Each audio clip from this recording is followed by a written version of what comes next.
Hello everyone, good morning, good afternoon, good evening. It's just gone 1 p.m. here in the UK. And we're here again talking about Delphi. Why are we talking about Delphi? Because the defence are fighting back. New court filing asking for an interlocutory appeal. So they've got to appeal to the court to be eligible, shall we say.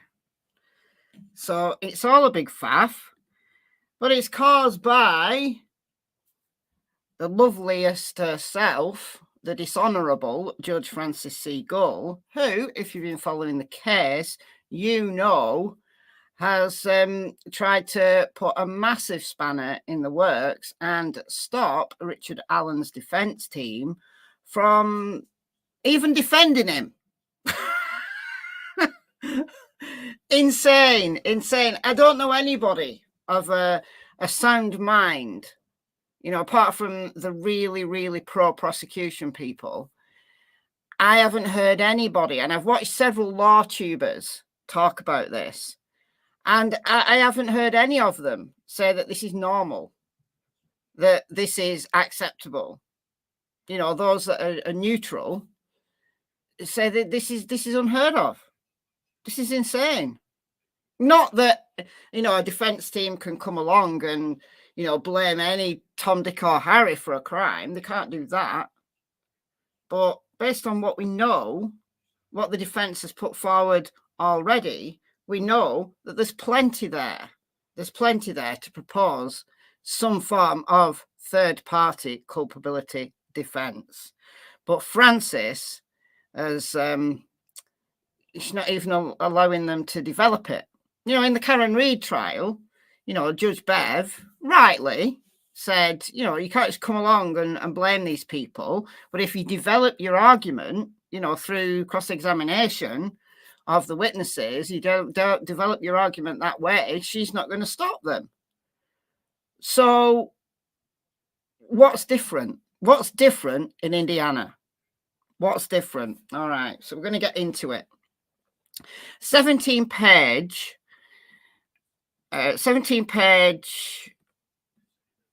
motion.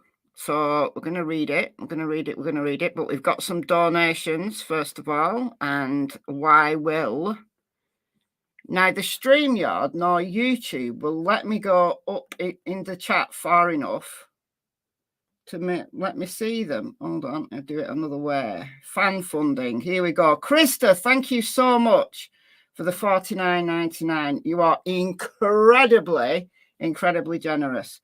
Bob from Defence Diary stated that if they can find a witness who searched on Logan's land before sunset on the day the girls went missing, and they say the bodies weren't there, it would clear R8. Do I agree? Yes, and I've been making that exact point. I made that exact point in, I don't know whether it was a video or a live stream very recently. So me and Bob are definitely on the same page here. I've heard Bob say, as Bob talked about this particular motion, I saw R&M Productions have, and that was great. That was a great live stream. Finished watching it this morning. It happened overnight my time. It's a long one, but R&M Productions had a couple of attorneys on. They're kind of pro-defence attorneys, but nevertheless, it was a really good discussion. So I'd recommend people go and watch that. So R&M Productions, I think that's what their channel's called. If they come in chat sometimes, so maybe they'll make themselves known. But yeah, really good live stream. Very recommended. But I haven't seen Defence Diaries talk about this particular motion. I think Bob did a live stream on Coburger last night. I haven't watched it yet, but I will.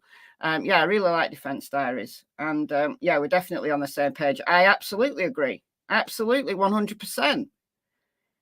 If, you know, there were search parties out there, like, throughout the evening. So it was Derek, German, Libby's dad, that raised the alarm when he couldn't get hold of them. and he walked down the trails. He didn't actually walk down to the bridge because he saw someone coming up, and he asked them if 2 girls were there at the bridge. So he went down the other trail. But, you know, people started to congregate after like 4 p.m. People started to congregate. They had search parties out the whole evening. Now, the police called off their search kind of at night because it was too dark. Oh, boo-hoo. And then they resumed in the morning. So look, if the girls had been out there, if they were killed before 3:30, how come? Because they weren't that far away from the trail. They weren't. They were in a clearing near the creek. So if anybody had walked down the creek, if anybody had walked down the trail, it's kind of, I don't think it's like an actual real like named trail, but you can walk that way. So did every single person who was out there searching for those 2 girls miss them completely? Just miss that spot? Possible. But yeah, absolutely agree. If I was a member of the defense team, if I was one of the investigators, then I would want to know every single person who searched for Abby and Libby. Every single person I'd want to speak to.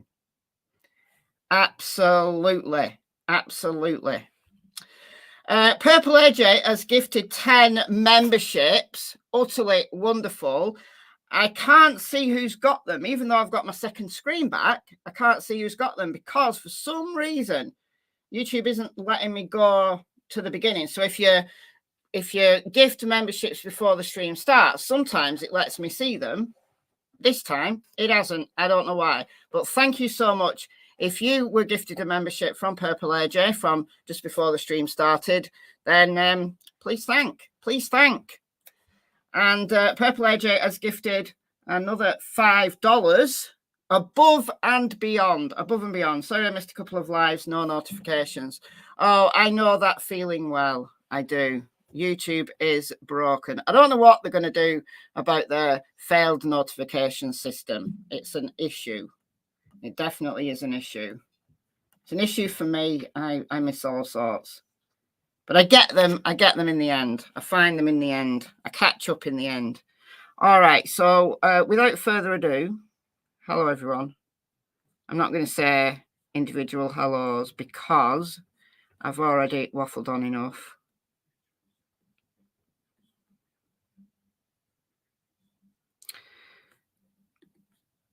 Wind or downwash from search, chopper blue leaves away, methinks. Well, I don't know. It would depend on how low it went, I think.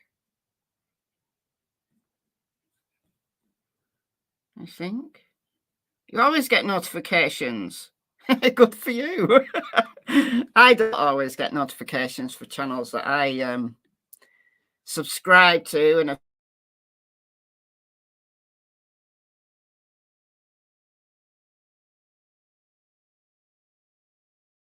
for a second there. I think we're back. If I went down for a second there, I apologize. The internet is terrible. It's very, very windy outside. So if the internet does drop at any time, just bear with it. I'll come straight back. Apparently there is one way you can deal with it, like short term. If you've got your notification bell on, like you have to like take it off and then put it back on again, like turn it off and turn it on again, you know. Apparently that works. I don't know whether it works 100%, but anyway, without further ado, let's get into this.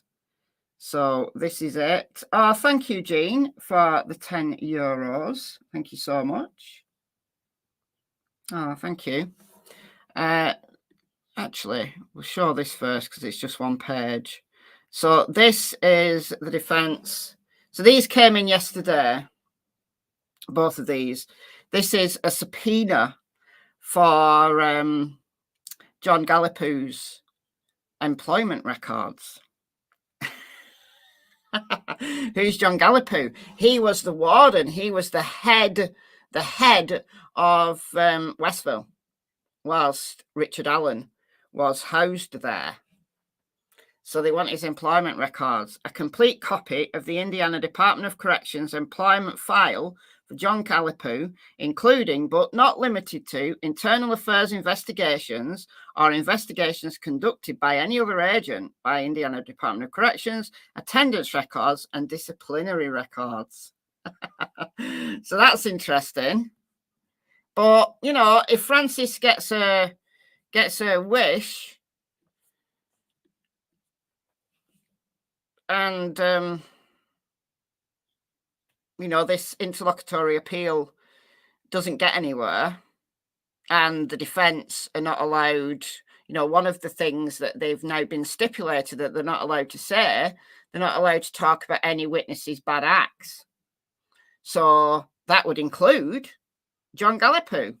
You know, I was thinking it was more to do with the suicide companions. So if you remember, I did a live stream a couple of days ago talking about this. Nick McClelland put in a motion in limine wanting to limit the things that the defense could talk about at the trial. And one of them was that the defense weren't allowed to talk about, you know, let the jury know about any bad acts committed by any one of the witnesses. And Francis has granted that. So I was thinking, well, you know, the suicide companions who heard, quote unquote, the confessions by Richard Allen, like they were sitting outside his cell noting everything, I thought maybe Nick was referring to them, you know, that he doesn't want the defense bringing up those suicide companions' criminal records and, you know, discrediting them, you know, calling them liars and stuff. But it could equally apply to somebody like John Gallipoo. If, let's say, for example, John Gallipoo had lots of issues with his employment, if he'd been investigated in the past, or he'd, you know, just got a bad employment record, I guess that would class as a bad act. So if the order stands throughout the trial, then they're not going to be able to. But anyhow, let's see what happens here. Now, I have been expecting this. I've been expecting a response of some kind from the defense. So here it is, 17 pages. We're going to read it all here. Motion for court to certify court orders for interlocutory appeal pursuant to Appellant Rule 14 and request to rule expeditiously on said motion. So this goes to the court. This goes to Francis. So what's Francis going to say? She's going to say, denied.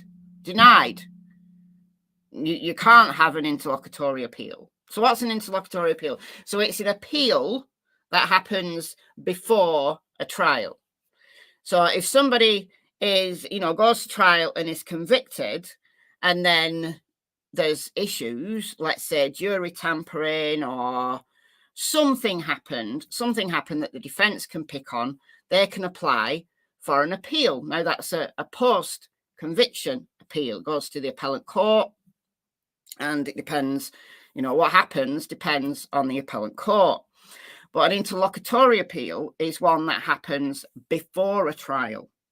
So issues, problems that arise pre-trial, if they are, you know, insurmountable, then a party can apply for an interlocutory appeal. But in the first instance, this goes to Francis. So I can see why they've done this, because if you remember, when they applied to the Supreme Court back in, when on earth was it? January. Happened in January. And the rightful defense team got put back on by the Supreme Court. You know, they said Francis was out of order. I wish they'd just recused her then. I wish they'd just disqualified her then, but they didn't. They took her side, but they said she was wrong. So Rosie and Baldwin and their team was put back on, as you know. Oh, thank you, Helena, for the $20. Thank you so much. Thank you, thank you. You're very kind. So yeah, that's why they got back on. Now, some of the issues that came up during that Supreme Court hearing, they asked, like the justices asked, well, why didn't you just put in an interlocutory appeal? You know, surely the correct way would have been to do an interlocutory appeal first, and then if that didn't resolve the issues, then come to the Supreme Court. So I think what Rosie and Baldwin are doing is putting this interlocutory appeal in, you know, basically doing it all in the steps, in the most appropriate steps, creating the record. And then if Francis just goes deny, deny, deny, deny, and just rubbishes it, then there's a potential for them to go to the Supreme Court. I would assume. Okay. Not a lawyer in my country, certainly not a lawyer in Indiana, but that's, I'm assuming, what will be the process. But Rosie and Baldwin are very, very good at creating a record. That's what they need for any future appeals. Okay, right. Comes now the accused, Richard Allen, by and through counsel, moves this court to certify the September 4th, 2024 court order granting the state's motion that prevents the defence from presenting certain evidence. So that's the order of Francis granting the motion in limine. You know, the 12 points, including the Odinist defence, they're not allowed to say, including the geofencing, that's out. Okay. And the August 28th, 2024 order denying the defence's motion to suppress certain statements made by Richard Allen. So Francis has also denied the defence's motion to suppress the confessions. Their argument is that Rick was psychotic when he made all of the 61 confessions, like between the end of March and July, when his mental health was so bad. You know, he was psychotic for at least part of that time. And she said, no, the confessions stand. So they're tattling in this motion here, they're tattling both the preventing of posing a defence and her not granting the suppression of the confessions. All right. Okay. For interlocutory appeal, pursuant to Indiana Rule of Appellant Procedure 14. Furthermore, the defence would request this court rule expeditiously, so quickly, based upon the October 14th trial date, because we're a month away. We're a month out from trial. And they're being forced to make an appeal. A month out from trial. When both sides should be busily, you know, preparing their trial strategy and all their exhibits and getting all the, you know, the final touches and getting all the experts in place and all of that stuff that comes with preparing for trial. Does anybody think that this trial is actually going to go ahead in October?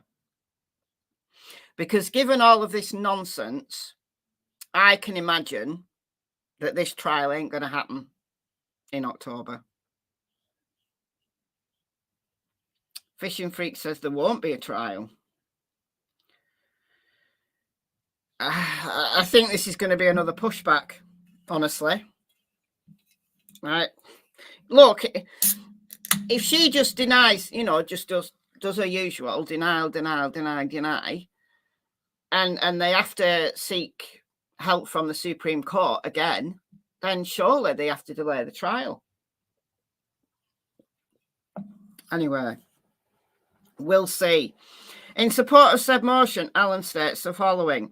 The Indiana Supreme Court has recognised that orders in limine have historically been eligible for interlocutory review. Orders in limine are eligible for discretionary interlocutory appeal. So the word that Francis will pick on here is discretionary. That it's up to her, it's up to the court to decide whether an interlocutory appeal is possible. Orders in limine are eligible for appellant review under Appellant Rule 14b to the same extent and with the same prerequisites, trial court certification and courts of appeal acceptance as any other interlocutory order. The tentative nature of orders in limine does not result in the categorical exclusion of those orders from discretionary interlocutory review. There's that word again, discretionary, at the court's discretion, which is why our appellant courts have long reviewed orders in limine through interlocutory appeals. In the past, interlocutory appeals concerning motions in limine have also been allowed to the benefit of the prosecution. See State versus Lewis, 2008. After the trial court granted the defendant's motion in limine, the state of Indiana received an order in limine preventing the prosecution from presenting certain evidence. The trial court then certified the order for interlocutory appeal, and the Court of Appeals then accepted the order for interlocutory review, ultimately reversing the trial court's ruling. But the trial court, i.e., Francis, has to certify it. She has to give her tick for this interlocutory review to happen, for this interlocutory appeal to happen, which is an issue, a big issue. Phenomenal, I can't say. Remember, for 13 months, imagine if the trial had gone forward last January. Imagine. Yeah, imagine. I'm glad it didn't now, given all of the stuff that's come out. All of the stuff that's come out since January. It beggars belief. And Mandy, remember, for 21 months. By any other name, she is still a lot of gall. Yeah. Well, there's plenty of words I could use to describe her. That will be her excuse to deny. Bonkers. I don't think you're wrong. I don't think you're wrong, honestly. I really don't. Like I said, this is creating a record. This is exactly the right thing to do. It's creating a record so that, they can show the Supreme Court. They can say, look, we've tried everything. We've tried everything with this woman. We've tried everything to solve these issues. All right. But we're back here at the Supreme Court. And just see it coming.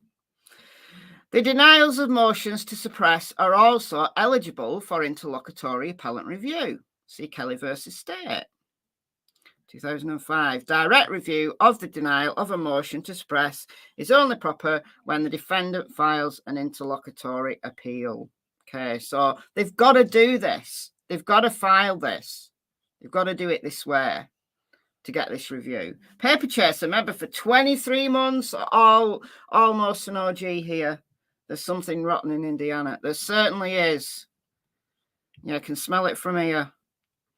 The defense contends that the court's September...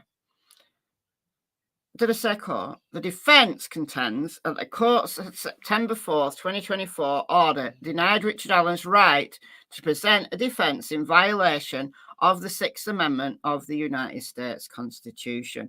Now, in R&M Productions, in their live stream last night, the two attorneys had a discussion about this. So again, I'd recommend. It's a long one.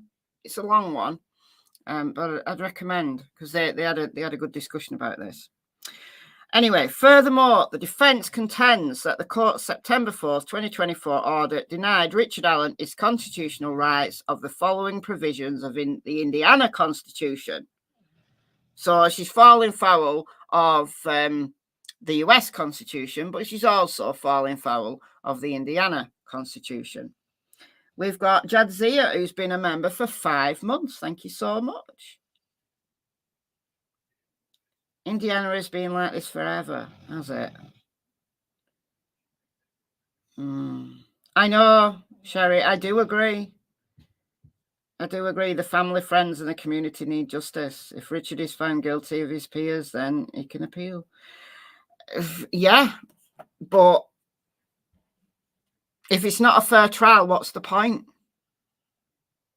You know, if it's not done the right way, if a trial happens and it's literally just a practice, it puts the family, the friends, everybody, the entire community through a trial, and then they have to go through the entire thing again. So I understand why people want this trial to go forward, but it has to go forward in the right way. Because if Richard Allen is convicted by a jury of his peers and it's a fair trial, then it's a fair trial. But the more issues there are that's left outstanding before the trial, and it kind of seeps this rot into the trial, then that isn't justice. Regardless of what happens, that isn't justice. So we got to do this the right way. That's the way the system works. Kindness Cake, thank you for the $4.99 in my currency.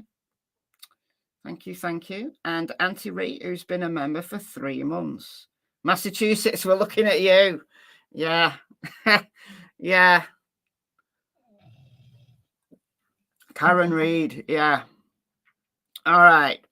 Furthermore, the defense contends that so we've got section 12, all courts, this is the Indiana Constitution, all courts shall be open, and every person for injury done to him in his person, property, or reputation shall have remedy by a due course of law. Justice shall be administered freely and without purchase completely, and without denial speedily, and without delay. Section 13A. In all criminal prosecutions, the accused shall have the right to a public trial by an impartial jury in the county in which the offence shall have been committed, to be heard by himself and counsel, to demand the nature and cause of the accused against him, and to have a copy thereof, to meet the witnesses face to face, and to have compulsory process for obtaining witnesses in his favour. So to bring witnesses forward to defend himself. This is one of the things that is being limited here by this order. Section 19. In all criminal cases whatsoever, the jury shall have the right to determine the law and the facts. Furthermore, as to the alleged confessions of defendant Allen, the defence contends that the court's August 28, 2024 order denies defendant Allen his 5th, 6th, and 14th Amendment rights under the US Constitution, as well as his constitutional rights under Article 1, Sections 12, 13, and 14 of the Indiana Constitution. If this court has erred and the determination of the error is withheld until after judgment, so until after the trial, then the appellant, victims, families, and citizens of Carroll County will suffer substantial expense and damage as follows. So this is the reason why this needs to be sorted out now, or else all of these issues are just going to, they'll convict him, he'll appeal, and everybody has to go through the process all over again. Richard Allen will suffer continued incarceration while awaiting the ruling from the Court of Appeals. If Richard Allen is convicted without interlocutory appeal, then he, as well as the families of the victims, would first suffer through the anticipation of a ruling from the Court of Appeals or the Supreme Court on these critical issues, and then whether a reversal will result in a second lengthy trial. If the appeal in regular course, not interlocutory, results in a reversal, then Richard Allen and the victims' families will have to endure a second lengthy trial. Surely nobody wants that. The expense, the time, the heartache that the families and the friends of Abby and Libby will have to endure through this trial They'll have to do it all again, having waited months, even possibly years, while this is all sorted out in the courts of appeal or in the Supreme Court. Nobody wants this. No one surely wants this. They want justice done the right way. If Richard Allen, is seated in a fair trial, if his defense is allowed to present the defense they want and present the information to the jury, and the jury decides that Richard Allen is guilty, then he's guilty. And, at least there's some form of justice there for Abby and Libby's families. But if justice isn't done in the right way, if due process is not followed, if the trial isn't fair, then you're looking at years down the line. If at any point those families can begin to repair the years and years and years of waiting and wondering, and just horrible, horrible situation, horrible. But it has to be done the right way. And if Richard Allen is found not guilty, having gone through a fair trial, then he's not guilty. Simple as. Also, the taxpayers of Carroll County will suffer substantial costs, perhaps in the millions of dollars, between appellant costs, attorney's fees, expert costs, and costs for security for 2 different counties based upon a second trial, as well as time of all the parties involved, including the trial judge, prosecutors, defense attorneys, law enforcement, family members of the victims, and others, who will all sit through a second lengthy trial. Additional costs associated with sequestering a jury during a second trial would also be significant in both expense and time. Remember, Francis is sequestering the jury. So the jury are being found in Allen County, and then they're going to come to Carroll County and they're going to stay till the end of the trial. So look at the expense of that, like hotel costs and just all sorts of knock-on effects it will have if this trial is just a practice. It's got to be done the right way. Moreover, the prosecution of defendant Allen has brought about worldwide attention in nearly every form of media coverage, as well as extensive coverage by various social media platforms. Here we are. Is Michelle British? Yes, Michelle is British. The disclosure of facts and information, including many facts unknown to the public, even to this day, at a jury trial, will result in the consumption of this information by these reporting sources. The dissemination of this information to the public, which will undoubtedly occur, will make it more difficult for defendant Allen to find unbiased jurors in the event of a retrial. That's also true. It's not an insurmountable problem, but it is also true. Defendant Allen's detention circumstances are unlike any other pre-trial detainee, perhaps in the history of this state. He has been and continues to be isolated from any sense of normal contact with the outside world, with the exception of his ability to make monitored phone calls to his family. This has been the case for nearly 2 years. To the extent a retrial would occur, defendant Allen's detention circumstances would place further burdens on him and the facility in which he is housed. This workload would be compounded and would likely require months and months to organise, review, and prepare for a second trial. I wouldn't want to be on that jury. Well, I would, because being on the jury is probably one of the only ways you could get to actually, sit and listen through the whole thing. Come on. She doesn't want cameras in the court, does she? No.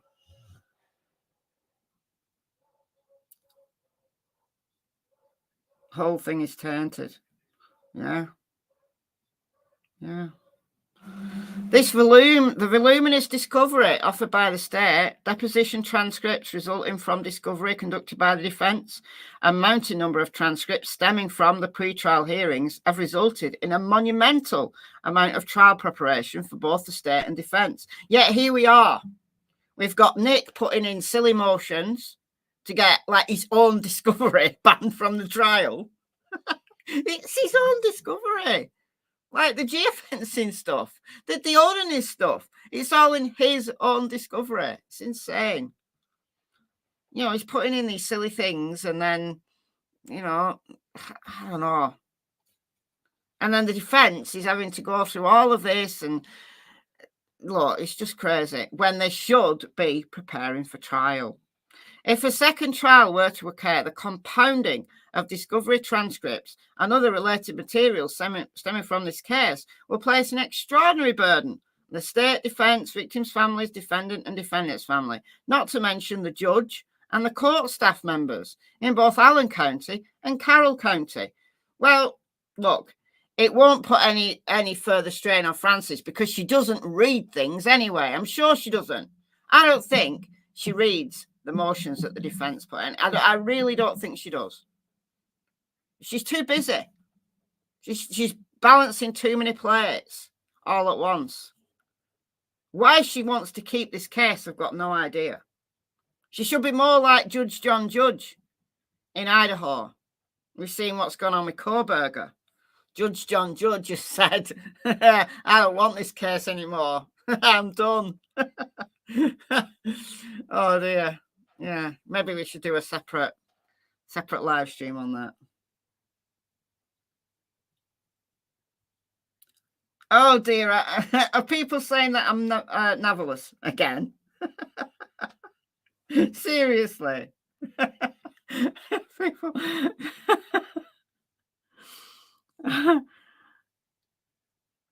What's happened to navelous? What's happened to navelous?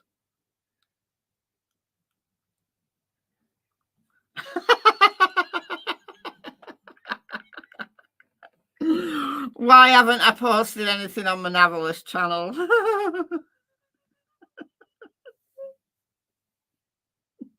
Oh, do I have to go through all that again? Do I have to go through all that again? I've got a whole video on it. I'll play it at the end. I'll play it at the end. If you want to stay till the end, I'll play it at the end because it's funny. It's funny.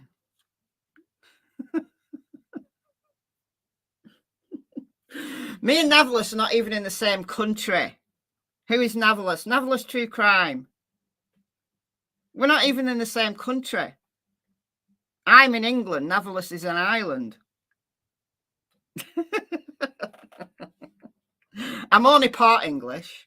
I'm a little bit Irish. I'm a teeny weeny bit Irish.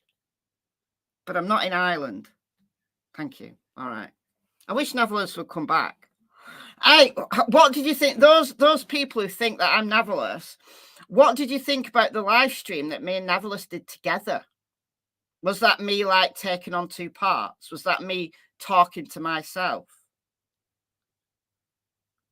Maybe you should go and watch that live stream that me and Navelous did together. It's on his channel. It's regarding the Michael Vaughan case. But yeah, anyway.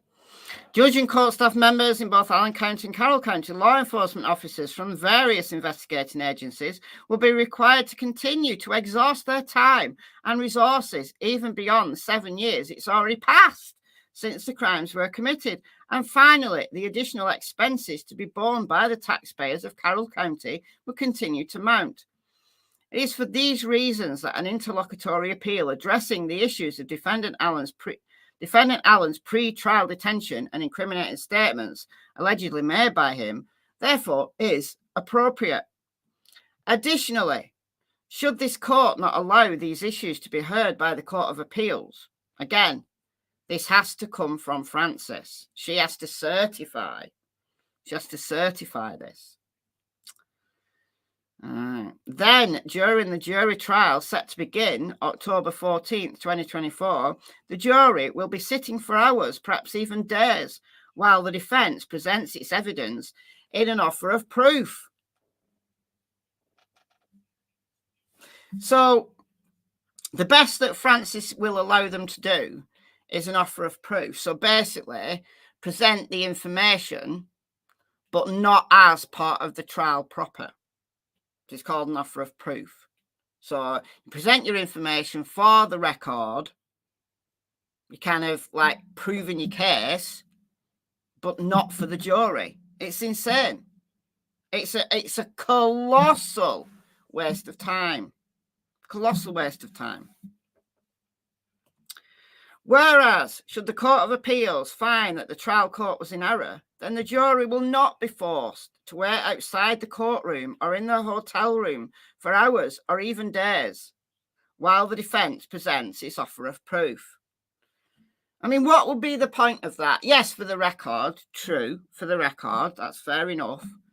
But not for the jury. The jury will have to just sit out while all this goes on. Waste a colossal amount of time. Like here, I'm going to let you present your case, let you prove the case to nobody, just for the record.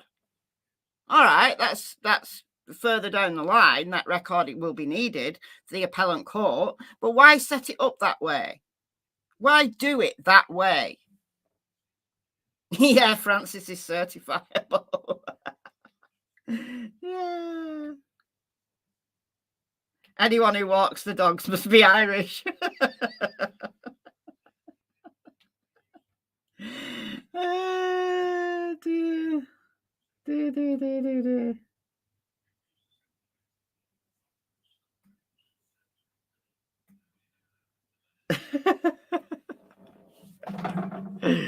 Dear. Dear.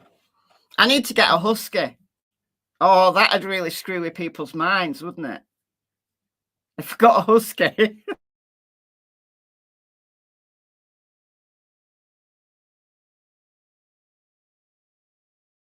Vote in the chat. Should I get a husky just to mess with people's heads even more? All right. Okay. The trial will run more efficiently and with less expense should these issues be resolved by the Court of Appeals before any trial takes place. Oh, not at all. Like for Francis, just to reverse her order. Like Francis could say, look, all right, I reversed my order. Let's do the trial properly. She could do that. She could do that. Puppy update. Oh, puppies have gone to the new homes. Get a Great Dane. Get a Great Dane. No. They're too big. I only have a small house. Navalis is male, isn't it? Yeah. Yeah, there is that. Obviously, I can gender switch whenever I want. Did you not know?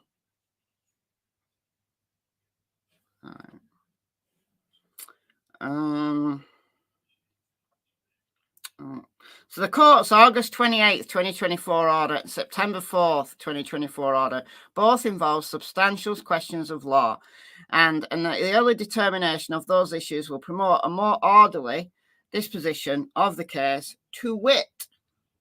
The September 4th, 2024 order denies Richard Allen the ability to present a defence violating both state and federal constitutions. On September 18th, 2023, so we're going to go through it all. We're going to go through all the Franks and everything right now. I know we've heard it all before, but this is for the record. This has got to be said for the record. September 18th, 2023, the defence filed its first Franks motion, at which time the defence revealed in great detail its defence that Odinism / Norse paganism explained the unusual nature of the crime scene and furthermore identified particular suspects who were tied to the victims and or tied to the crime scene. The September 18th Franks notice was very transparent and left no doubt that the defence would be claiming that A, Odinism / Norse pagans were involved in the murders of the victims. B, law enforcement began investigating the links between the crime scene and Odinism Norse paganism within 3 days of the murders. C, that law enforcement began investigating Brad Holder and Patrick Westphal as suspects within 3 days of the murders. D, that at least 3 law enforcement officers continued to investigate into the Odinist Norse paganist ties to the murders, and particularly ties between Brad Holder, Patrick Westphal, and certain men in Rushville, Indiana, to the murders. E, that Richard Allen has no connection to Odinism-Norse paganism and therefore could not have left signatures of Norse paganism at the crime scene. In spite of the prosecutor knowing defendant Allen's third-party defense on September 18th, 2023, yeah, he probably didn't read it either. The prosecution waited over 7 months before filing its motion in limine on April 29th, 2024. The prosecution's motion was filed 15 days from the May 14th, 2024 trial setting. On April 29th, the prosecution filed its motion in limine, presenting in paragraph 7A and 7B that the court prevent the defense from presenting evidence that explains the defense's belief of what the crime scene shows, i.e. that certain signatures the killers left at the scene revealed that a ritualistic killing occurred at the hands of Norse pagans-Odinists. Because Richard Allen has no ties to Norse paganism nor Odinism, the evidence the state of Indiana sought excluded would prevent Richard Allen from arguing that Richard Allen did not commit the murders, as he knows nothing about Norse paganism, and therefore would have no motive nor knowledge to leave signatures of Norse paganism behind. And listen, it's not the defense saying that these signatures exist. The FBI said that these signatures existed. The debate would be, what do they mean? That's the debate. But the FBI, like the behaviorist unit, whatever they're called, believed that crime scene displayed elements of some form of ritualistic killing. We can argue about the specific runes that might have been, presented in the sticks, or a combination of to make bind runes. We can argue. Probably only the people who left them would know exactly what that symbolism meant to them. But it's not just the defense making this stuff up. This is the thing. On August 1st, 2024, the defense presented evidence through expert witness Dawn Perlmutter that the crime scene was a textbook ritualistic killing. This opinion was offered from an expert who literally wrote the book on analysing a crime scene for ritualistic murder, and also has taught the FBI and other law enforcement agencies all over the country what a ritualistic crime scene looks like.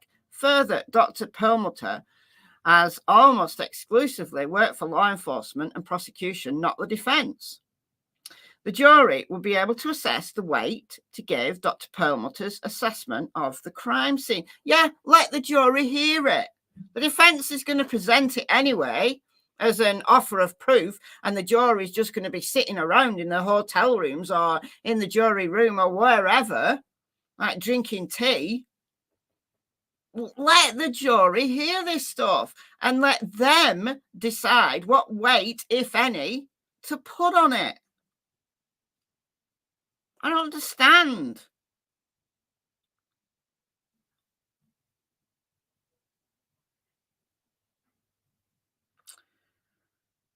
Oh, dear. You know, the BAU tells you in their console that they could be completely wrong and that the entire profile may change on a single piece of new information. Like I said, the exact interpretation of it is debatable, but it doesn't mean to say that there isn't signs and symbols of ritualism there. It's the interpretation of said symbols that is the thing that could be debated. It's a very niche area. There's not that many experts on Odinist runes. It's not like we can, I know what we can do. I've got a really good idea. let's consult a spirit box and let's see if we get any Vikings on the line. You know, any actual Vikings who, you know, worshipped the you know, the old gods in, you know, Norse pagan times, not the new, you know, new interpretations of it. Let's get the real guys on the line. Let's do that. Let's do that. No, silly, isn't it? Silly to suggest. So all the runic alphabets and the runes and the symbols and the rituals that modern Odinists are using is just an interpretation of the old runes, and different groups use different symbols, and it's very niche. Look, the vast majority of people who worship Norse paganism are not violent, are not white supremacists, do their own rituals in their own way, don't sacrifice humans. Very few even sacrifice animals. You know, they just worship the old gods. They believe in the old gods. And that's fine. Norse is a great, you know, it's a fascinating religion. It's just unfortunate that there's a small group of people who have bastardized it for their own racist means and ends. And I don't think that many of these, you know, Vinlanders or whatever they want to call themselves really understand the runic alphabet. I think they choose the symbols that they like the most. So, yeah, we have to interpret it in a very liberal way, because that symbolism is very specific to the individuals who is using it. Anyhow, moving on. Furthermore, and it's April 29th, motion in limine, paragraph 7C, 7D, 7E, F, G, and H, the prosecution requested the court to prevent the defence from presenting evidence that tied alternative suspects involved in Norse paganism / Odinism to the murders, including evidence of the investigative efforts of 3 law enforcement officers who believed that the evidence credibly pointed the finger at certain third-party suspects, and also social media posts that provide a nexus between certain third-party suspects and the murders.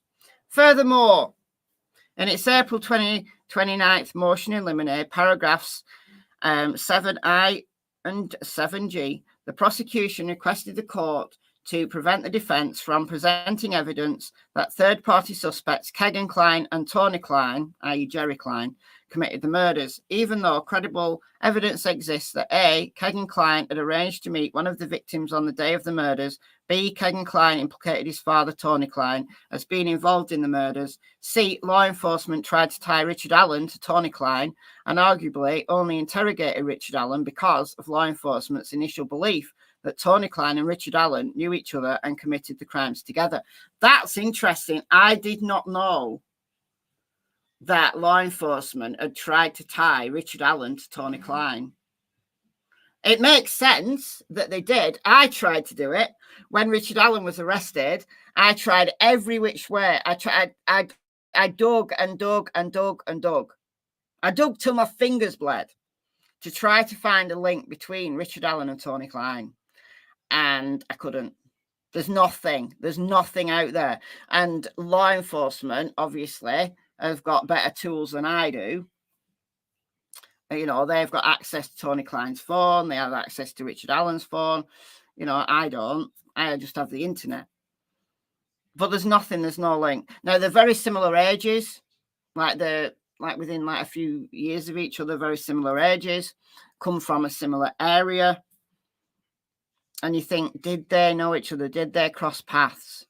Was there something, you know, Tony and Kegan Klein, well, it was, you know, Kegan Klein, the Anthony Shots profile, was Tony Klein using Anthony Shots And somehow was Richard Allen tied to that? Did Richard Allen know to turn up at the bridge because Kegan Kline arranged to meet Libby? It was the first thing that crossed my mind. I'm sure it's something that crossed law enforcement's mind as well. But there's nothing. And we now know that Kegan Kline lied about a whole bunch of crap. He lied. He implicated his dad. And they've got proof that their phones, Kegan and Tony Kline's phones, were at their house in use on the day of the murders, at the time that the murders have allegedly, according to Nick, took place. Could Kegan Kline and Tony Kline be still involved at some point? Maybe, but there's no evidence. And look, law enforcement, they shook Kegan Kline till his fillings came out. Not literally, metaphorically. The search of the Wabash River that went on for over a month. How long did that go on for? They were searching the Wabash River, and then that stopped, and then they arrested Richard Allen. You think, well, surely that massive search of the Wabash River is connected to Richard Allen's arrest. Surely it must be, but no. Not that we know of. But even that, Francis has now ordered the defence can't explore. Yeah, geofencing. Yeah, geofencing would be key. But geofencing's not allowed. They've banned geofencing as well. It's insane. When have you ever seen geofencing banned from a trial? When have you ever seen this anywhere? Ever? If this is allowed to go on, this sets a very dangerous precedent in the future. I don't think we'll ever see anything like this again. Not in my lifetime, anyway. I hope we don't. I mean, maybe injustices like this go on all over, and we just don't hear about them because they're not high profile. Maybe that's true, but it's insane. It's just crazy. Law enforcement officials discovered a cache of child porn on Kegan Kline's personal cell phone during the course of their investigations. And law enforcement officials actually transported Kegan Kline to an area near the crime scene to corroborate his version of what he and his father, Tony, did near the crime scene on the day in question. But they can't find any evidence. Like Kegan Kline said, he waited in the truck while his dad went and did the murders. And there's no evidence of the truck being in the vicinity. Not that we know about anyway. So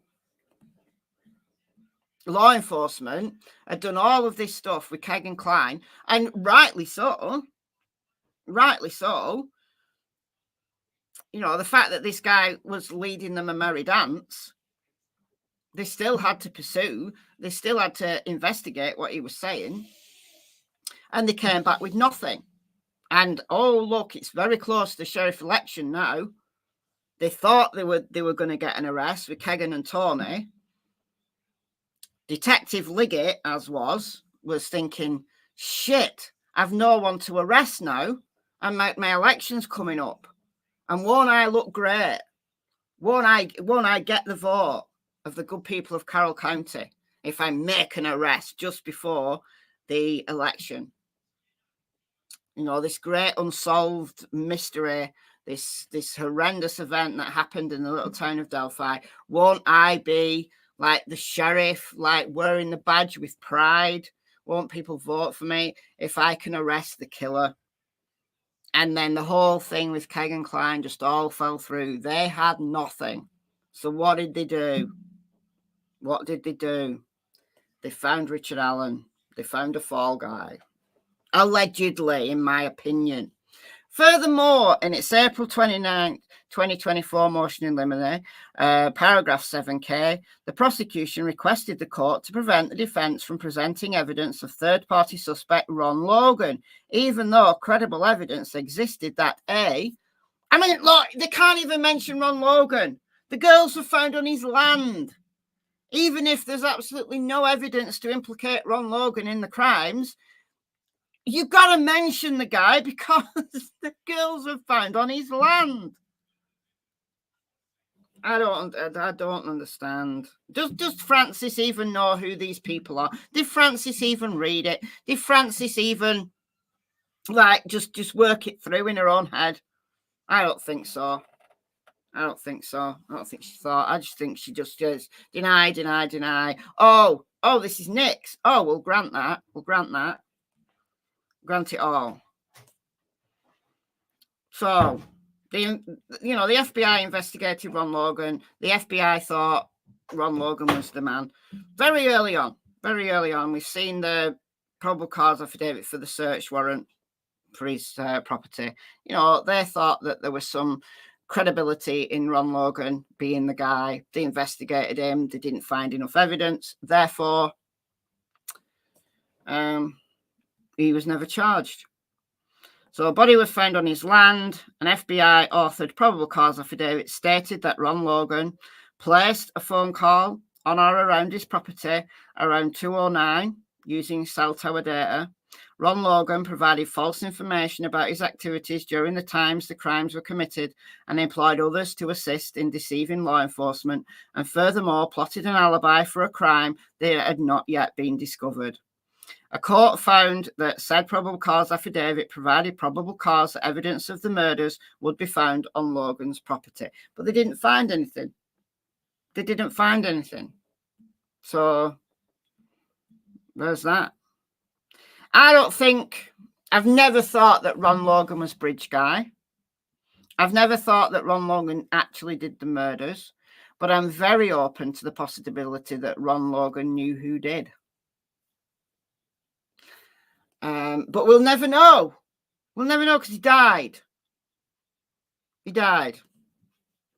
Furthermore, in its April 29, 2024 motion in limine, paragraph 8, the prosecution requested the court prevent the defence from presenting evidence from law enforcement officer Todd Click, who investigated the Norse paganist Odinist ties to the murders, as well as the ties of certain third-party suspects to the crimes, primarily those identified in paragraphs 7A to H of the state's motion in limine. Click's testimony would provide evidence that connects those third-party suspects to the crimes, as would the testimony of law enforcement Kevin Murphy, who also investigated said connections alongside Click, including testimony that Elvis Fields posed the question to him that if he, Elvis, if his spit was found on one of the girls, but he could explain it, would he, Elvis, be in trouble?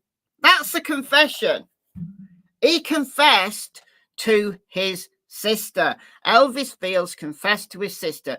So why is it acceptable to allow into evidence for the jury to hear the quote-unquote confessions of a psychotic man? We can allow those because Richard Allen is their guy, but we can't hear anything at all about the confessions that Elvis Fields made, which were much more credible. Elvis Fields confessed to being on that bridge to his sister before the girls were even discovered.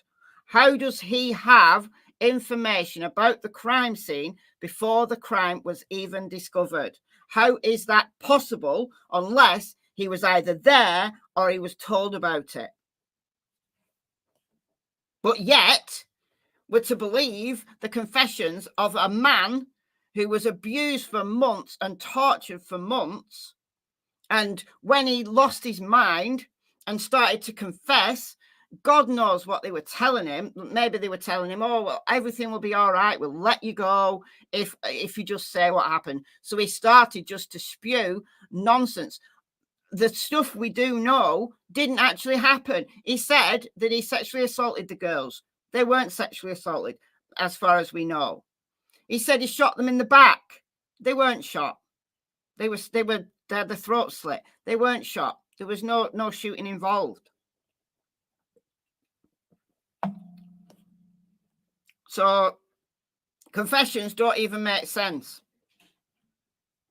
All right. Furthermore, Murphy, I mean, look, why did Nick ask for Todd Click's testimony to be banned from the trial, but not Kevin Murphy's? Like, technically, they could bring Kevin Murphy in front of a jury and question him, but they can't do that because then they'd have to talk about the people that have been banned, like the names and the phrases that have been banned from the trial. But I don't know why Nick singled Todd Click out. I don't know. Furthermore, Murphy will be able to tie Elvis Fields from Rushville, Indiana, to Brad Holder of Logansport, Indiana, and that Brad Holder was an active Odinist whose son, Logan Holder, dated one of the victims, and who also had changed his story multiple times about whether he'd ever met the victim, and whose social media posts included evidence that tied Holder to the crime scene. I think if it was the Odinist, I think Brad Holder, sue me, Brad, if you want. I think Brad Holder posed by phone as Logan Holder and arranged to meet the girls, or at least Abby. And that's how they knew that the girls were going to be there. That's just a theory that I've got. All right. Furthermore, in its April 29th, 2024 motion in limine, paragraph 9, the prosecution requested the court prevent the defense from presenting evidence of geofencing. When has geofencing ever been banned from a trial? When has geofencing ever been controversial enough to even, think about banning it? Even though that geofencing evidence provided evidence that other third-party suspects, or at least their phones, were in the area of the crime scene at the time the prosecution is claiming that the crimes were committed. Do you know what? That clearly shows that Richard Allen's phone was not in the area of that crime scene. How do I know that? Well, if that geofencing data showed that Richard Allen's phone was right there at the time of the murders, do you think Nick would want it banning from the trial? No, that would be Nick's star evidence. Like, look, our geofence data shows Richard Allen's phone was right there within 60 meters of X marks the spot. The fact that Nick wants this banning and has successfully got this ban from the trial shows me that they have absolutely no evidence of Richard Allen's phone being there at the time of the murders. If Richard Allen was stood on that bridge, if Richard Allen was doing what he said he was doing, checking his stock ticker or whatever while he watched the fish, there would be evidence of his phone right there at the time or just before the murders. Even if he turned his phone off when he committed the murders, there would be evidence of his phone being in the area in the vicinity beforehand. But there isn't. There's no evidence that Richard Allen was there at that crime scene at all. So if there was phone data that tied Richard Allen to that scene, I would listen. I would be listening. But it's not there. That's the reason why Nick needs this geofencing data banned. That's why. All right. After the May 13th, 2024 trial date was continued, the court held the hearing for said motion in limine on August 1st, 2024, and likely because of the voluminous amount of evidence it received and reviewed, the court was unable to rule on the state's motion in limine until September 4th, 2024, which was 40 days before the scheduled October 14th trial date. Included in the court's ruling was the court's belief that the admission of evidence would confuse the jury. The defense respectfully rejects that premise, evidence that the court excluded from the jury would actually provide the jury an understanding or explanation of why the crime scene appeared the way it appeared.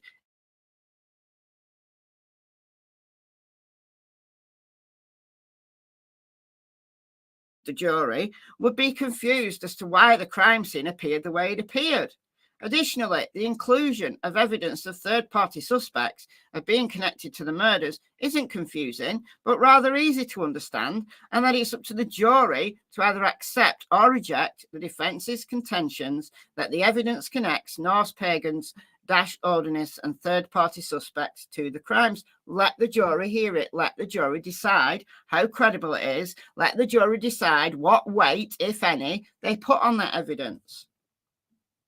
Oh, but if they did that, and there's absolutely no ties between these people or this religion and Richard Allen, well, that makes Richard Allen look, makes him look innocent, doesn't it? Nick can't have that, no. Not after all the work they've put in to torturing him. Can't have that. Can't have him going free after all the time they spent torturing him. Oh, and what would he do? What would happen? If he was acquitted, what would happen? All hell would break loose. Because Richard Allen and his wife and his family would then be free to speak, wouldn't they? They'd be free to speak if they wanted to. They could be on every talk show, on every channel. They could be everywhere. Everywhere talking about what actually happened. What actually happened in Westville? What actually happened? They could tell it all. And they'd have grounds for a very hefty civil suit. So, yeah, they can't let him go free, can they? No, they got to ensure that that dude is locked up for the rest of his life. You know, because they thought once they got him to crack and he confessed, then maybe he'd take a plea deal and Nick wouldn't have to face these guys, these defense at trial. Nick was hoping either Richard Allen was going to do himself in, he was going to die in one way or another, or he was going to confess and then take a plea. It didn't work out for Nick, so now he's trying every dirty tactic in the book. I see you, Nick. I see you. The world sees you. The world sees you. And journalists. Before an angry Andrew Baldwin left the courthouse, 13 News overheard him speaking to Richard Allen's wife, saying, "It ain't over. The world's watching. The world sees what's going on."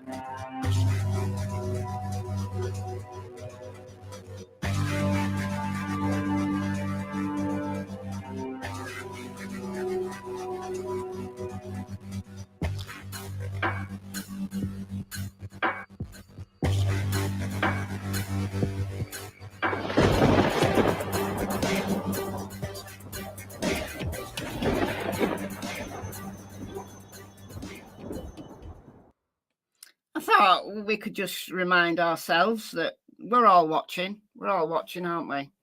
Essentially, with its September 4th, 2024 order, therefore 40 days before the trial is scheduled to begin, Richard Allen's defence was completely gutted. Gutted like a fish. Certainly, between the Franks notices that have been filed and were made part of the record and the exhibits that were attached to those filings, as well as the evidence and testimony this court received during the July 30th to August 1st, 2024 hearings, the Court of Appeals would have more than enough record to review to either support or negate this court's August/September order. Okay. The issues to be presented to the Court of Appeals for interlocutory appeal concerning paragraphs 7, 8, and 9 of the State of Indiana's April 29th motion in limine would all involve whether the trial court was correct in granting the state's motion in limine, thereby denying the defense the ability to present evidence, A, concerning its interpretation of the crime scene and how said interpretation excludes Richard Allen as a suspect, B, concerning whether a nexus existed between certain third-party suspects and the crimes, and C, whether evidence presented warranted the court from excluding geofencing evidence. Okay, all right. August 28, 2024 order denying defendant Allen's request to suppress incriminating statements violates Allen's state and federal constitutional rights. On November 3rd, 2022, Judge Benjamin Diener, does anybody remember him, issued a safekeeping order which resulted in defendant Allen, before he even had attorneys, there was nobody who could help him at this point. He was completely on his own. So Ben Diener signed the transfer for Richard Allen to a maximum security Indiana Department of Corrections confinement facility, Westville, where he was detained in solitary confinement for a period of nearly 13 months. So he was transferred, when was it, December 23? He was transferred to Wabash, and then he's very recently, finally, been taken out of the Department of Corrections, and he's in Cass County Jail. So finally. But 13 months in Westville. 13 months, solitary confinement. Defendant Allen was not afforded a due process hearing regarding his detention until June of 2023, nearly 8 months after he was locked away in solitary confinement. Although the course of defendant Allen's detention, throughout the course of defendant Allen's detention, the state of Indiana began offering up discovery in the form of incriminating statements made by defendant Allen to prison guards, inmate companions, suicide companions, the warden, John Gallipo, defendant Allen's treating psychologist, Dr. Waller, and defendant Allen's family members, his mother and his wife. Defendant Allen then moved to suppress the admissibility of said statements on the basis that said statements were involuntarily made and thus obtained in violation of defendant Allen's 5th, 6th, and 14th Amendment rights under the U.S. Constitution. Defendant Allen also asserts that his rights under the Indiana Constitution, Article 1, Sections 12, 13, and 14 were violated. On August 28th, 2024, this Honourable Court, don't say Honourable Court, just say this court. It's not honourable. There's nothing honourable about this court. I'm sorry. Issued the amended order or judgment of the court denying defendant Allen's request for suppression and holding in totality that the statements given by defendant to the various individuals were not coerced, were voluntary, and were not the result of interrogation by the state or its actors, nor the product of its confinement. Well, no. They weren't a result of interrogation, that we know. But let's define coercion. Let's define voluntary. And let's look very carefully at the confinement and the circumstances around Richard Allen's declining mental ill health, and why was his mental health allowed to decline to such an extent that he was psychotic? Why was he not sent to a hospital that could have treated him when it was clear by Dr. Waller, a clinical psychologist, that Richard Allen was incredibly, gravely disabled by his mental ill-health? Why didn't she send him to the hospital then? She couldn't. Why? Because of the safekeeping order. The safekeeping order that was meant to, quote unquote, keep Richard Allen safe. That very safekeeping order kept Richard Allen in solitary confinement while he was psychotic, eating his own shit,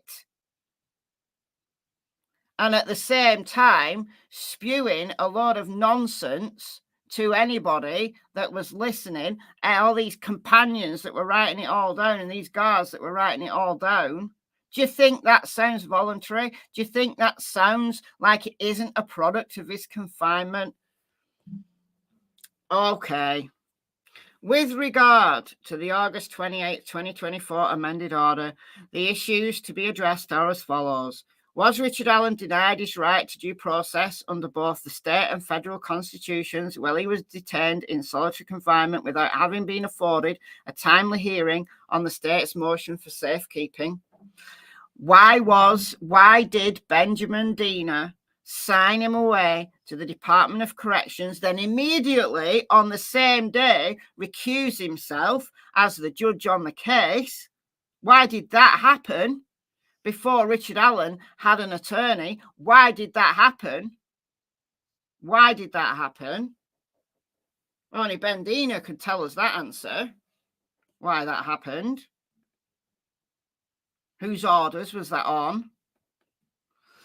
Did the effects of Defendant Allen's extended solitary confinement render statements made by him to the prison guards, inmate companions, the warden, Defendant Allen's treating psychologist, and Defendant Allen's family members involuntary and therefore inadmissible at trial? Yes, in answer. Were the statements allegedly given by Defendant Allen to his treating psychologist, Dr. Monica Waller, privileged pursuant to Indiana Code 34-46-3-1? Don't know the answer to that.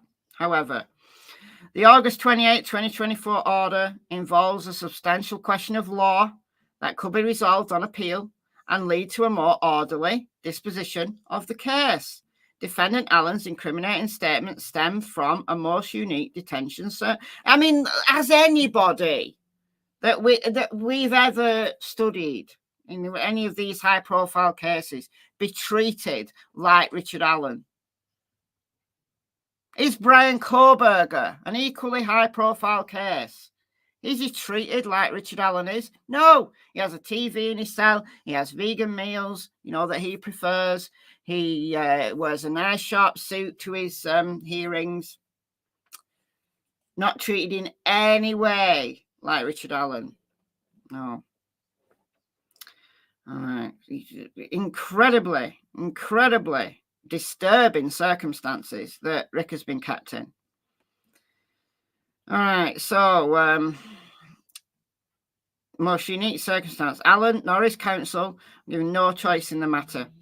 The issue, first impression here, is whether or not Defendant Allen's due process rights were violated, i.e., does the safekeeping statute require a court to conduct a hearing to address the propriety of the defendant's pre-trial detention circumstances? Yes, I would imagine it should. Defendant Allen is unaware of any rulings in this state addressing this very issue. If the Court of Appeals were to find in Defendant Allen's favour the admissibility of statements and other evidence stemming from Defendant Allen's wrongful detention would be inadmissible. The normal remedy of a direct appeal is not adequate. The remedy of an appeal is otherwise inadequate for all the reasons stated herein. Because of the pending trial date, the defence would further request that the court issues its ruling on this motion as expeditiously as possible, i.e., Richard Allen gets an answer to this quickly, meaning Francis has to do some actual work. Is Richard Allen vegan? Not that I know about. Not that I know. But Brian Kohberger is. Brian Kohberger gets his, the meals of his choice.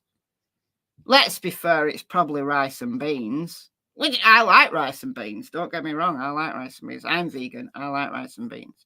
However, I couldn't live on it. But, yeah. Kohberger's all right. Can you imagine what Ann Taylor would be like if she got a mere sniff that Brian Kohberger was being mistreated in any way? Do you think Ann Taylor would... I would like to see Ann Taylor versus Francis Gull. I'd pay to see that. I would pay to see a showdown between defense attorney Ann Taylor and Francis Gull. How would Ann Taylor court with Francis Gull? Oh my God. Francis would have had her disqualified. She probably, had her bumped off. Dear God. Dear God. All right. Back to reality here. The state of Indiana has been contacted and objects to the request, but waives the 15 days to respond, as they have indicated that the prosecution will promptly file their objection. Might even come today. Who knows? Bet Nick's been beavering away all night at his objection. Based upon the pending trial date, the defence would respectfully request this court to rule on this matter as expeditiously, i.e. get your finger out and do some work, as it can, and believes the prosecution would also benefit from an expeditious ruling. This motion is not made to unnecessarily delay the trial, but out of a sincere belief that this court's ruling is erroneous and will result in an unnecessary second trial should Richard Allen be found guilty. Wherefore, Richard Allen, by and through counsel, would request this court get their finger out to certify the issues presented herein for interlocutory appeal to be heard by the Indiana Court of Appeals.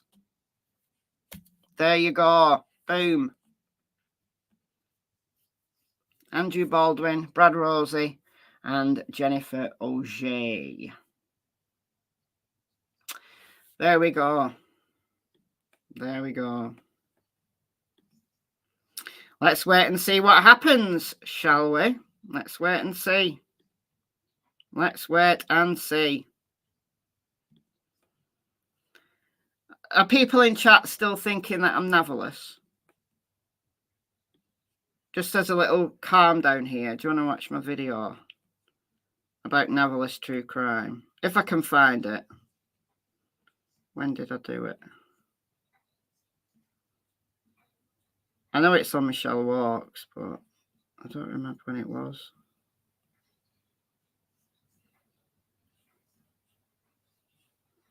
Hold on, bear with me.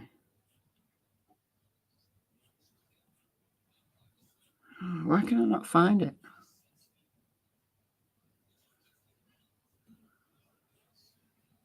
It was a while ago, wasn't it? Was it before Christmas? I don't remember.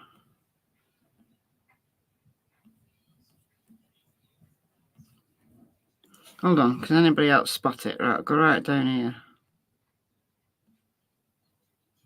It was definitely less than a year ago.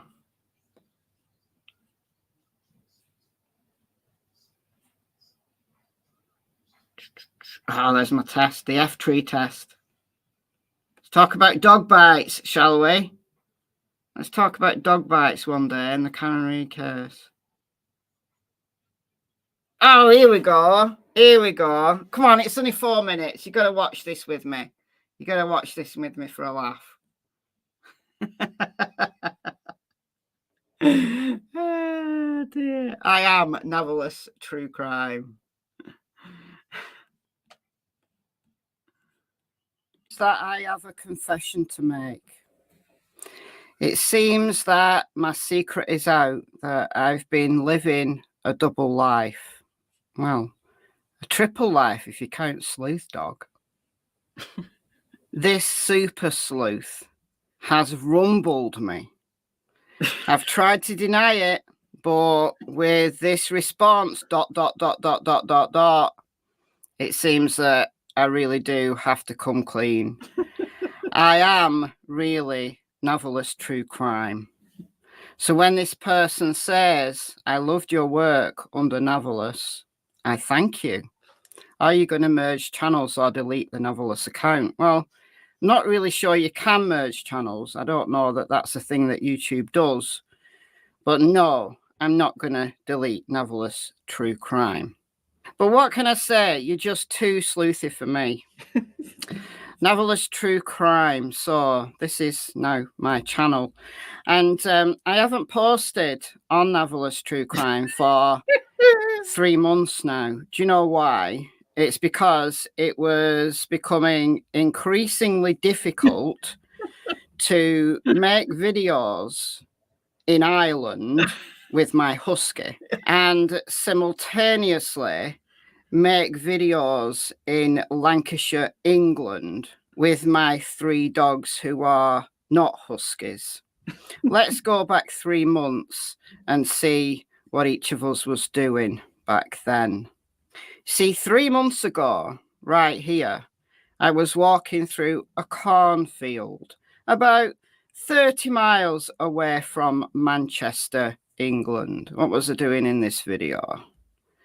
Oh, I was back in the cornfield there. Where was I there? Oh, I was in the woods there. I was in the woods. And I guess those woods, to the untrained eye, could look like Ireland. Okay, that could look like the woods near me, couldn't it? But no, not actually. This is me. This is me. That's my husky right there. That could be the same woods, couldn't it? It could be exactly the same woods, just with different dogs. So instead of being in Ireland, I could actually be anywhere where there's woods, like here, couldn't I? So yeah, you rumbled me. I am Novelist True Crime. But yeah, flying to and from these different areas was tiring me out, guys. So I just had to stop posting under the Novelist account. That's exactly what I did. And I guess that when I appeared on Novelist True Crime's panel, I was just talking to myself, wasn't I? Because it can happen to anybody. If the worst happened and a member of your family went missing or was murdered or something really horrible happened to them, would you want your child to see people talking about their parents in that way when you know that they're innocent? And the answer would be no. Simple as that. The answer would be no. Yeah. They don't think it through. No, not at all. And the power now of YouTube and the algorithm, if people and kids in the area are Googling something, it will more than likely filter through to them. And what breaks my heart as well is some of the comments that were said to the siblings in school. Like, kids can be naive and just some really nasty, horrible comments. Who's laughing in the background? Me. I'm laughing. I'm laughing at my own video. I'm laughing at my own video. But anyway, yeah, there you go. I really do need to borrow someone's husky to really, really confuse people. I need to go walking one day with a husky. All right, guys. All right, I'm gonna go before I get too silly. But no, seriously, I'm not really Novelist True Crime. Well, none of those dogs are huskies. We've got left to right here. We've got Cassie, who's a Springer Spaniel. We've got Tilly, who's a Labradoodle, and we've got Noodle, who is a Cockapoo. There we go. And yes, Tilly and Noodle do have snow on them because it was like one day when it snowed massively bad. Tilly likes snow. Noodle likes snow. Noodle had never seen snow before, I don't think. But he liked it until his paws got completely just like blocks of snow. And then he got a little bit worried. But anyway, right, we're going to wait to see what happens. So hopefully Nick McClelland gives us a great laugh with his objection to this this problem. Maybe he'll come today. Maybe he's been working all night long. All night long, Nick has been working, tapping those keys to get his objection in. We'll wait and see. If it does come today, and it's in a reasonable time frame for me, because I'm 5 hours ahead of Carroll County, Indiana, if it comes at a reasonable time, I'll come back. I'll come back to read Nick's response. Otherwise, I shall see you tomorrow. So thank you all for joining me. Thanks, mods, as always. Thank you to those that donated earlier on in the live stream. You are very, very, very generous.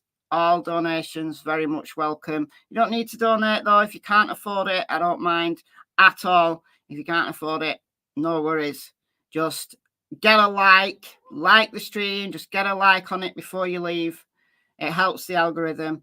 And also sharing my live stream, sharing my videos also helps. It tells YouTube that the videos are of interest to people, so it pushes them in the algorithm. And sharing them on your own social media obviously helps me anyway, because it gets, you know, people who may click and who may watch who wouldn't normally. So yeah, those are the two main ways that you can help the channel. And it takes seconds out of your day, and it helps me immensely. So thank you all. Thanks, mods.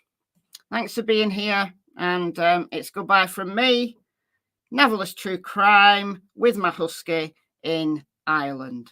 Bye, guys.